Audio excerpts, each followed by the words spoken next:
안녕하세요, 썰불입니다. 오늘 사연은 이걸 업로드해야 하나 좀 고민을 했습니다. 여러분들은 인생을 사는 데 있어서 외모가 얼마나 중요하다고 생각하시나요? 요즘은 각종 미디어가 많다 보니 예전에도 그랬지만 최근 더욱더 외모지상주의가 판을 치는 것 같습니다. 예전에는 연예인들도 외모만 괜찮고 다른 끼가 없으면 큰 인기를 얻기 힘들었는데 요즘에는 예쁘고 잘생기기만 해도 온라인상에서 스타가 될 수 있는 세상이 되었으니까요.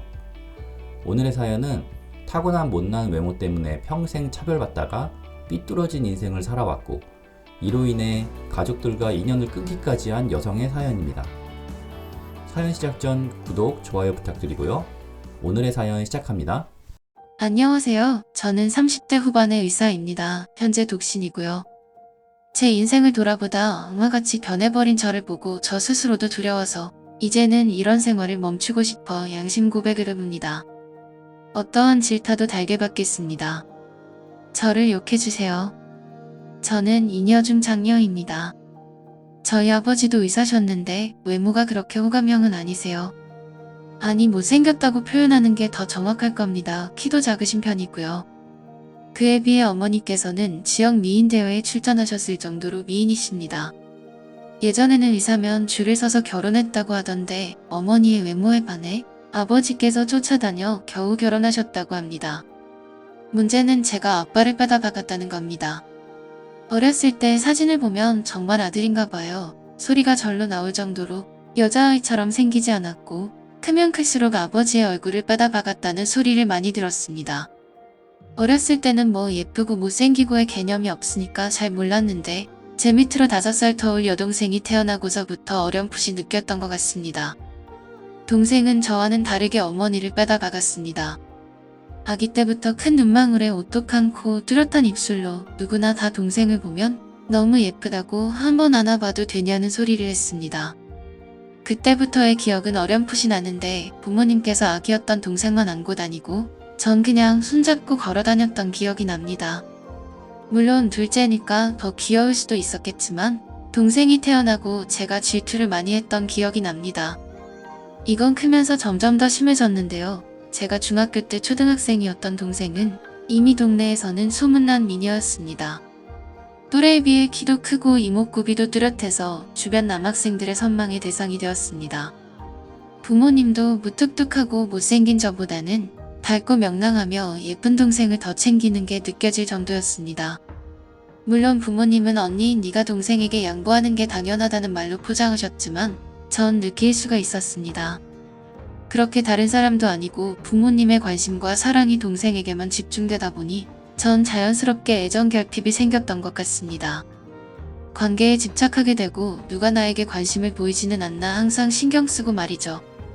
그리고 아버지를 닮아 공부머리는 좀 있었어서 공부라도 제 자신을 증명하기 위해 정말 피를 토할 정도로 공부했습니다. 못생기고 성격도 별로인 제가 살아남을 수 있는 방법은 오로지 공부해서 성공하는 것밖에 없다고 생각했습니다. 그렇게 전 미친 듯이 공부해서 아버지와 같은 의사의 길을 가게 되었습니다. 다른 집이라면 정말 경사인 일이지요. 하지만 부모님 반응은 시큰둥했습니다. 특히 어머니가요. 공부하느라 고생하긴 했는데 공부만 하지 말고 외모 좀 신경 썼어야지. 저 뱃살 어쩌냐. 당장 다이어트 해야겠네. 여자는 예쁜 게 곧이 삼관왕인데 의대가 무슨 소용이니? 이 엄마 봐라. 편하게 네 아빠 만나서 잘 사는 거 보이지? 공부도 좋지만 여자애가 화장이라도 좀 하고 다녀라. 이런 소리였습니다. 아버지도 본인의 길을 따라가서 대견하다고는 하셨지만 여전히 둘째 딸을 더 좋아하셨습니다. 힘들게 일하고 왔을 때 동생이 가서 애교 좀 부리고 하면 표정이 정말 밝아지셨거든요. 그렇게 전 힘든 의대 생활을 견디고 드디어 전문의 자격증까지 따서 페이닥터로 일하게 되었습니다. 하지만 그동안 단 한 번의 연애도 경험할 수 없었습니다. 전문직이고 미래가 보장되었지만 여자로서의 매력은 정말 전혀 없다시피 했으니 어쩔 수 없는 일이었죠. 저는 어느 정도 자리가 잡히고 나서부터 쌍꺼풀도 하고 보톡스도 맞아보고 피부관리도 꾸준히 받았고 비싼 돈 주고 청담동에 있는 미용실에 다녔습니다. 제가 보기엔 예전보다 많이 나아진 것 같은데 운판이 나쁘니? 남들이 보기에는 별다른 차이가 없었나 봅니다. 주변에서 소개팅해줘도 애프터로 이어지지 않았고 결혼정보회사에 등록해도 사진만 보고 대부분 거절당했습니다. 전 너무 스트레스를 받아서 그러지 말았어야 하는데 호스트바에 드나들기 시작했습니다. 거기선 제 외모가 아닌 돈이 우선이 되었거든요. 가서 비싼 술 좀 시켜주고 용돈 좀 찔러주면 저보다 어리고 잘생긴 남자들이 제가 좋다고 서로 비집고 들어왔습니다. 전 그 기분에 취해 주기적으로 호빠에 출입하게 되었고요. 어느덧 호빠에서는 VIP 대접을 받고 있었고 새로 들어오는 호스트가 있으면 언제나 실장에게서 연락이 왔습니다. 새로 들어온 애가 있는데 한번 오시죠? 잘해드릴게요. 이런 문자가 수시로 왔고 전 익숙한 듯 호빠에 방문해서 놀다가 왔습니다. 하지만 돈으로 엮인 그런 관계는 저의 공허함을 채울 수가 없었습니다. 전 진짜 저를 사랑해주는 남자를 만나고 싶었는데 애초에 시작부터 잘못된 거였으니까요. 그러던 어느 날 실장이 이번 방학 때만 일하기로 한 대학생이 있다고 진짜 괜찮은 애니까 방학 끝나기 전에 와서 놀고 가라는 연락이 왔습니다. 전 명문대 대학생이라는 말에 오신선하네 하고 방문했습니다. 새로 들어왔다는 호스트가 룸으로 들어왔는데 정말 잘생겼는데 모범생 같기도 하고 묘한 매력을 가진 친구였습니다. 이야기를 해보니 군 전역 후 방학 동안 등록금 벌러 나왔는데 자기가 이런 곳은 처음이라 어떻게 해야 할지 모르겠다고 하더군요. 전 그런 모습이 오히려 귀여워서 자주 방문했습니다. 그 친구는 우연히도 제가 졸업한 학교의 다른 과에 재학 중인 학생이었고 이야기하면 할수록 정말 순진한 친구였습니다. 그저 집안 사정 때문에 돈이 급해서 알바하러 나온 그런 주변에서 흔히 볼 수 있는 그런 학생이었습니다. 그래서 제가 조심스럽게 제안했습니다. 2차 나가면 그 등록금 제가 해결해준다고요. 호스트는 고민하더니 전화번호를 하나 찍어줬습니다. 주말에 연락 달라고요. 그렇게 전 그 친구와 방학 기간 동안 2차를 나갔고 등록금을 내줬습니다. 그 이후로도 그 친구가 돈이 필요할 때마다 저에게 연락하여 저희는 데이트 아닌 데이트를 했고 돈으로 사람을 산 거지만 그래도 다른 호스트들과는 다르게 대화의 깊이가 있고 미래에 대한 고민을 하는 그 친구를 속으로 응원하기도 했습니다. 그렇게 그 친구는 졸업을 했고 저희는 자연스럽게 연락을 끊게 되었습니다. 저는 그 친구에게서 조금은 애정 결핍을 채웠던 것 같습니다. 그리고 2년 후 동생이 결혼을 한다고 상견례를 한다고 했습니다. 남자는 동생보다 2살 연하고 평범한 직장인이라고 하더군요. 동생은 공부머리는 안 되었는데 다행히 미술에 재능이 있어서 미대 졸업 후 큐레이터로 일하고 있었습니다. 전시회에 왔던 남자와 우연히 연락처를 교환하고 만나다 결혼까지 하게 되었다는군요. 전 그렇게 결혼하려고 해도 안 되는데 동생은 우연히 만나도 결혼을 한다니 참 인생 불공평했습니다. 그렇게 상견례 자리에 나갔고 사돈네 가족이 들어왔습니다. 그런데 제 앞에는 그때 그 호스트가 있는 거였습니다. 전 너무 놀라서 인사하는 것도 잊어버렸습니다. 호스트도 절 알아보고는 아무 말도 못한 채 고개를 숙이고 있었습니다. 그날 상견례가 어떻게 흘러갔는지 기억도 안 날 정도로 정신이 없었고 그날 밤 호스트에게서 연락이 왔습니다. 저 기억하시죠? 오늘 일부러 아무 말씀 안 하신 건가요? 제 비밀 지켜주실 거죠?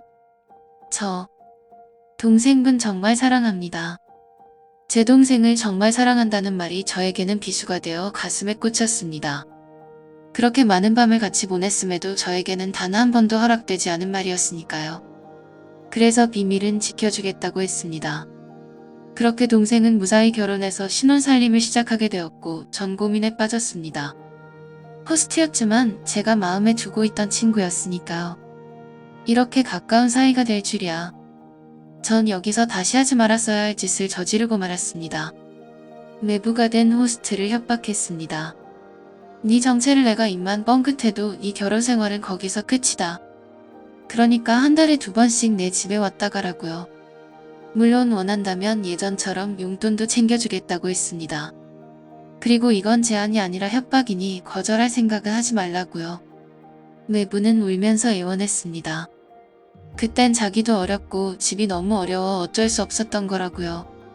평생 후회하고 있으니 한 번만 눈 감아달라는 겁니다.